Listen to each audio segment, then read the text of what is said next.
ನಾನೇ ಬೇರೆ ಸ್ಟೈಲೇ ಬೇರೆ. ಹಾ, ಊಟದ ಟೈಮ್ ಆಯ್ತಲ್ಲ, ಯಾರನ್ನಾದ್ರೂ ಬಕ್ರ ಮಾಡಿ ಏನಾದ್ರು ತಿನ್ಬೇಕು ಇವತ್ತು. ಏನು ಕಲ್ಲಂಗಡಿ ಬೈ ಒನ್ ಗೆಟ್ ಒನ್ ಫ್ರೀನಾ? ಅಣ್ಣ ಕಲ್ಲಂಗಡಿ by one get one free ಅಣ್ಣ? ಹಾ ಹೌದಣ್ಣ, ಒಂದ್ ಪ್ಲೇಟ್ ಕಲ್ಲಂಗಡಿ ತಗೊಂಡ್ರೆ ಒಂದ್ ಪ್ಲೇಟ್ ಫ್ರೀ. ಓಕೆನಾ ಮಾಡ. ಯಾರಿಗ್ ಮಾಡಮ್ ಬಕ್ರ? ನಾ ಒಳ್ಳೆ ಬಕ್ರ ಬೇಕು. ನೀನಣ್ಣ, ನಿನ್ ಹೆಸರು ಬಾಯ್ ಬರೋದ್ ನನಗೆ. ನಿನ್ ಹೆಸರು ಇಲ್ಲ ಗಂಡ್ಲ ಬರೋದ್ ನಿನ್ ಹೆಸರು ಅಣ್ಣ. ಯಾರ್ಲೇ ನೀನು? ಹೆಸರು ಅಣ್ಣ, ನಿನ್ ಹೆಸರು ಅದು ಬಾಯ್ ಪಪ್ಪಣ್ಣ. ಹಾ, ಪಂಬಣ ನಾ ಇಬ್ರು ಫುಲ್ ಫ್ರೆಂಡ್ಸ್ ಇದ್ವಿ ಅಣ್ಣ ಚಿಕ್ಕ ವಯಸ್ಸಿಂದ. ಕ್ಲಾಸ್ಮೇಟ್ಗಳಲ್ಲೇ ನಾವು ನಿನ್ನೆ ಪಂಬಣ ನಾನ್ಲೇ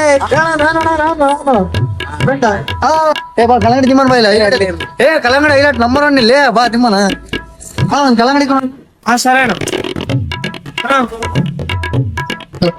ನೀನಂತ ತಗೊಳ್ಳಿ. ನಿಂತೀನಿ ನನಗೆ ಬೇಡ, ನಿಂತೀನಿ. ಹಾ ನಿಂತೇನೆ ಆಯ್ತಾ? ಅಯ್ಯೋ ನನ್ ಫೋನ್ ಮನೆ ಬಿಟ್ಟು ಬಂದ್ಬಿಟ್ಟಿನಿ. 20 ರೂಪಾಯಿ ಕೊಡ್ತೀಯ ಅಲ್ಲಿ ಆಯ್ತಾ? ಹಾ ನಮ್ ಫ್ರೆಂಡಿಗೆ ಒಂದ್ ಪ್ಲೇಟ್ ತಗೊಂಡೋದಲ್ಲ, ಮತ್ತೊಂದ್ ಪ್ಲೇಟ್ ಫ್ರೀ ಕೊಡ್ಬೇಕಲ್ವ ನೀನು? ತಗೋಣ, ಒಂದ್ ಪ್ಲೇಟ್ ಕಲ್ಲಂಗಡಿ ತಗೊಂಡ್ರೆ ಒಂದ್ ಪ್ಲೇಟ್ ಫ್ರೀ. ಹೇಳಿನ ಬಕ್ರ ಇವಾಗಬ್ಬ.